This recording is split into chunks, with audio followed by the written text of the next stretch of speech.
Assalamualaikum warahmatullahi wabarakatuh.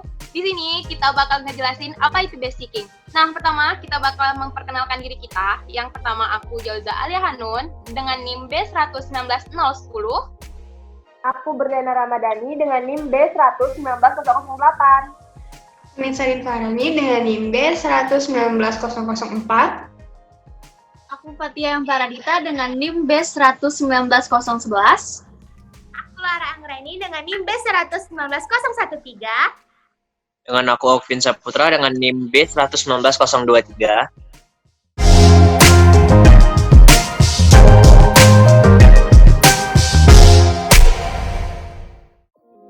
Kalian tahu nggak basicking itu apa? Basicking atau ketetapan pertama kali diperkenalkan di negeri Belanda yang dikenalkan oleh Van Vollenhoven dan Van der Put. Nah, pertama kali basicking ini masuk di Indonesia dibawakan oleh Prince.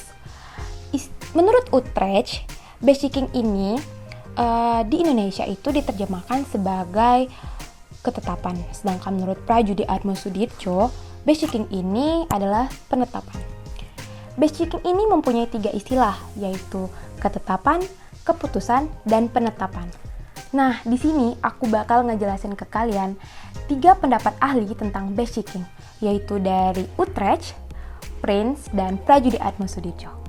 Menurut Prince, basicking itu adalah suatu tindak hukum sepihak yang dilakukan oleh alat penguasa berdasarkan kewenangan khusus. Nah, sedangkan menurut Utrecht, basicking itu adalah suatu perbuatan hukum publik yang bersegi satu yang dilakukan oleh alat-alat pemerintahan berdasar suatu kekuasaan istimewa. Nah, sedangkan menurut Prajudi Atmosudirjo, basicking itu adalah penetapan, yaitu perbuatan hukum sepihak yang bersifat administrasi negara yang dilakukan oleh pejabat atau instansi penguasa negara yang berwajib khusus untuk itu. Jadi, syarat utama dari suatu penetapan adalah suatu tindak hukum atau perbuatan hukum harus bersifat administrasi negara.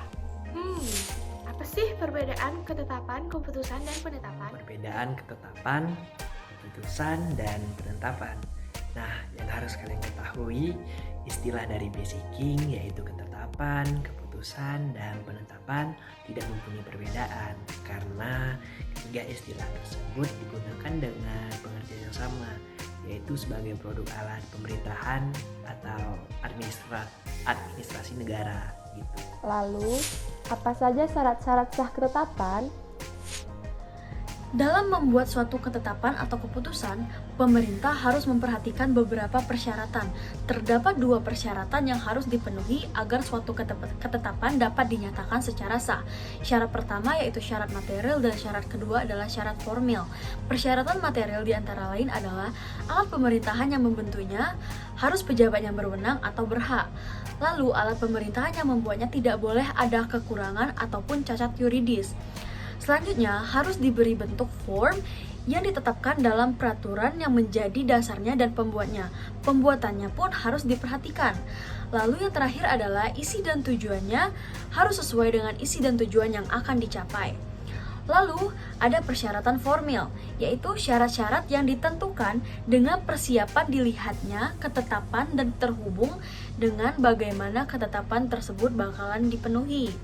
Lalu, harus diberi bentuk yang telah ditentukan sebagaimana. Yang selanjutnya, syarat-syarat yang berhubungan dengan pelaksanaan ketetapan itu harus terpenuhi semuanya. Dan yang terakhir, jangka waktu harus ditentukan sebagaimana masa tanggal yang telah diberikan. Nah, lalu bagaimana jika salah satu syarat tersebut tidak dapat terpenuhi? Jadi, apabila salah satu syarat ketetapan ini tidak dipenuhi atau ada kekurangan dalam syarat-syaratnya, ketetapan ini dianggap memiliki kekurangan yang berakibat pada tidak sahnya ketetapan itu. Apa sih yang membuat batalnya keputusan? Yang membatalkan suatu ketetapan adalah jika salah satu syarat ketetapan tidak dipenuhi, belum tentu menyebabkan ketetapan itu menjadi ketetapan yang tidak sah. Memang, suatunya kekurangan syarat-syarat itu dapat mengakibatkan tidak sahnya suatu ketetapan. Tinggal saja syarat-syarat yang tidak dipenuhi merupakan syarat-syarat esensial atau bukan. Dan juga kekurangan itu merupakan syarat untuk adanya atau tidak adanya suatu ketetapan. Lalu, apa saja bentuk ketetapan yang tidak sah ini?